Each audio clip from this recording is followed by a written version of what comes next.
बात करते हैं डायग्नोसिस और ट्रीटमेंट के बारे में। कैसे पता चलेगा कि एक प्रीक्लिम्शिया, एक गर्भावस्था में अगर प्रीक्लिम्शिया हुआ है पेशेंट को, तो ये कैसे पता चलेगा? अगर एक फीमेल एंटीनेटल क्लिनिक में आती है और उसका बीपी 140/90 से ऊपर पाया जाता है और उसको इनमें से कोई भी एक सिम्टम है, जैसे कि अगर उसका यूरिन में प्रोटीन का हाई होना या प्लेटलेट काउंट कम होना ब्लड में, या लिवर के एंजाइम्स जो है वो बढ़े हुए हैं, या फिर उसको एक पहले नहीं था और अब उसको नई नज़र की प्रॉब्लम हो रही है जिसमें ब्लरिंग हो रही है, धुंधला दिखता है टेम्परेरी, या पहले उल्टियाँ वगैरह नहीं थी अब तेज उल्टियाँ वगैरह होनी शुरू हो गई हैं, या फिर इन चीज़ों से पता चल सकता है कि पेशेंट को प्रीक्लिम्शिया की प्रॉब्लम हो रही है। अब बीपी देखा जाए तो 140/90 के करीब आ रहा होता है, इससे ऊपर आ जाता है और 4 घंटे बाद फिर से चेक किया जाए और फीमेल रिलैक्स्ड है तब भी इतना है, तो शक होता है कि बीपी हाई है। अब बात होती है कि क्या क्या टेस्ट है जो कराए जाते हैं ये पता लगाने के लिए कि प्रीक्लिम्शिया है।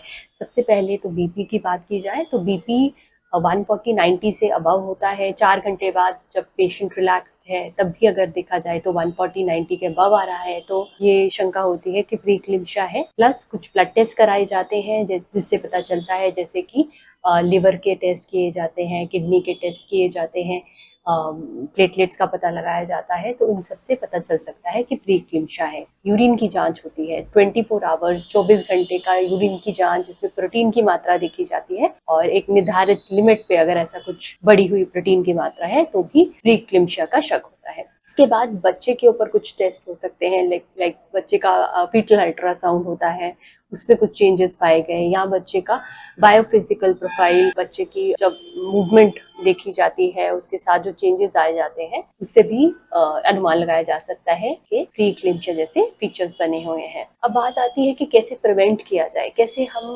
रोक सकते हैं इसको। अगर कोई भी फीमेल डॉक्टर के पास जाती है जो हाई रिस्क कैटेगरी में है या मॉडरेट रिस्क कैटेगरी में है, उनको यूजुअली एस्पिरिन शुरू की जाती है 12 हफ्ते के बियॉन्ड।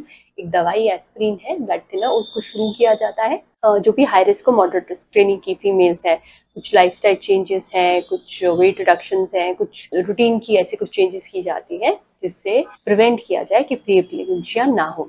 फिर भी अगर हो जाता है तो ट्रीटमेंट जो है अवेलेबल है, उसमें सबसे बड़ा ट्रीटमेंट यही आता है कि अगर जो फीमेल है प्रेग्नेंट 37 वीक्स के तक पहुंच गई है उसके बियॉन्ड, तो कोशिश की जाती है कि उसको डिलीवर कर दिया जाए। अगर 37 वीक्स तक नहीं पहुंची है और उसको प्रीक्लिम्शिया है तो ट्रीटमेंट में कोशिश रहती है कि बच्चा सेफली उस लिमिट तक 37 वीक्स तक पहुंच जाए और फिर डिलीवरी कर दी जाए। तो ये बेसिक ट्रीटमेंट है डिलीवरी। और अगर सिवियर प्रीक्लिम्शिया की पेशेंट है जिनमें बहुत एग्रेसिव फीचर्स हैं जो क्लिम्शिया में जा सकती हैं, उनको कुछ मेडिकेशंस हैं, एंटी हाइपरटेंसिव, बीपी कम करने वाली दवाइयाँ दी जाती हैं, दौरा ना पड़े, क्लिम्शिया एंटी एपिलेप्टिक मेडिकेशंस भी दी जाती हैं जिससे दौरा ना पड़े, और ब्लड थिनर्स तो हैं ही, तो इन सब से ट्रीट किया जाता है कि वो सेफली अपनी प्रेगनेंसी को अंजाम दें। तो दोस्तों आज हमने बात किया क्या क्या बीपी हो सकते हैं गर्भावस्था में, क्या क्या डेंजर्स हैं, क्या क्या रिस्क फैक्टर्स हैं और कैसे हम इसको डायग्नोज करते हैं और ट्रीट करते हैं। तो होप आपको वीडियो अच्छा लगेगा। प्लीज़ हमारे चैनल को लाइक और सब्सक्राइब ज़रूर कीजिए। नमस्कार।